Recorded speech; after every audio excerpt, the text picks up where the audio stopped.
ପବିତ୍ର ଚରଣ ନିକଟରେ ଆସୁ ବାପା।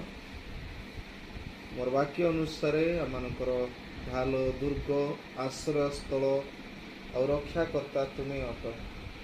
ପ୍ରଭୁ, ତୁମେ ସମସ୍ତ ମନ୍ଦ ପରିସ୍ଥିତିରେ ଆମମାନଙ୍କୁ ଉଦ୍ଧାର ରକ୍ଷା କରିବା ଈଶ୍ୱର ଅଟ। ତଦନୁସାରେ ବାକ୍ୟର ପ୍ରକୃତ ଅର୍ଥ ଆଜି ଦିନ ତମାମ ତୁମରି ପ୍ରିୟଜନମାନଙ୍କ ପ୍ରତି ଦାନ କର ବାପା।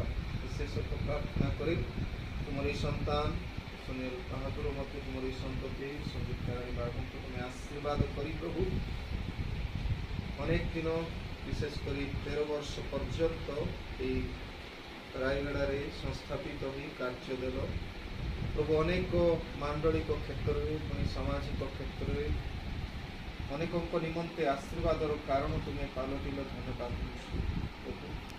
ଧନ୍ୟବାଦ ଦିଏ ସେମାନଙ୍କର ସାକ୍ଷ୍ୟମୟ ଜୀବନ ପାଇଁ। ଯେକୌଣସି ସ୍ଥାନରେ ସେମାନେ ଯାଆନ୍ତି ତଦନୁସାରେ ପ୍ରଭୁ ସେମାନଙ୍କୁ ଆଶୀର୍ବାଦରେ ପରିପୂର୍ଣ୍ଣ କର। ପ୍ରାର୍ଥନା କରେ ଯେତେବେଳେ ସେମାନଙ୍କର ଜୀବନର ଅନେକ ଚ୍ୟାଲେଞ୍ଜେସ୍ ଗୁଡ଼ାକ ଆସିବ ପ୍ରଭୁ, ସେ ସବୁରେ ତୁମେ ସପକ୍ଷ ଈଶ୍ୱର ହୋଇ ସେମାନଙ୍କୁ ସବୁଥିରେ ଯୁକ୍ତ କର। ତ ଆମେ ପ୍ରଭୁ ପ୍ରାର୍ଥନା କରୁଛୁ ସେତେବେଳେ ମଧ୍ୟ ସେ ଭବାନୀପାଟଣାରେ ଏକ ନୂଆ ପରିବେଶ ପ୍ରଭୁ ତୁମେ ସେମାନଙ୍କୁ କୁଶଳରେ ନିଅ, ଆଉ ସେଠାରେ ମଧ୍ୟ ଯେପରି ତୁମରି ଗୌରବ ମହିମା ପ୍ରକାଶ କରୁ କରୁ ସମସ୍ତଙ୍କ ଠାରେ ଏକ ଆଦର୍ଶ ପୁଣି ସାକ୍ଷ୍ୟମୟ ଜୀବନ କାଟିতে କୃପା କର। ତ ଆମେ ପ୍ରଭୁ ପ୍ରାର୍ଥନା କରୁଛୁ ମଧ୍ୟ ଯେପରି ନିଜର କର୍ମକ୍ଷେତ୍ରରେ ତୁମରି ସନ୍ତତିଙ୍କୁ ବିଶ୍ୱସ୍ତତା ଜୀବନ ଦିଅ, ଯେପରି ସେ ସବୁବେଳେ ତୁମଠାରେ ନିର୍ଭର କରି ବଞ୍ଚିପାରିବେ।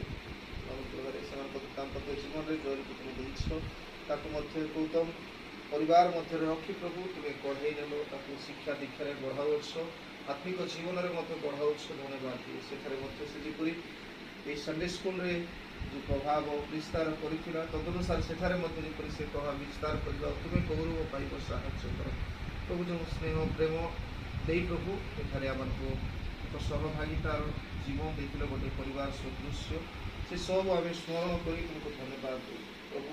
ପ୍ରତିନିତ୍ୟ ଆମମାନଙ୍କର ସମ୍ପର୍କ ଯେପରି ନିବିଡ଼ ହୋଇ ରହିବ, ଆଉ ପ୍ରଭୁ ସେମାନେ ଦୂରରେ ଥିଲେ ମଧ୍ୟ ପରସ୍ପର ପ୍ରାର୍ଥନା କରି ତୁମକୁ ଧନ୍ୟବାଦ ଦେଇପାରିବେ କୃପା କର ପ୍ରଭୁ।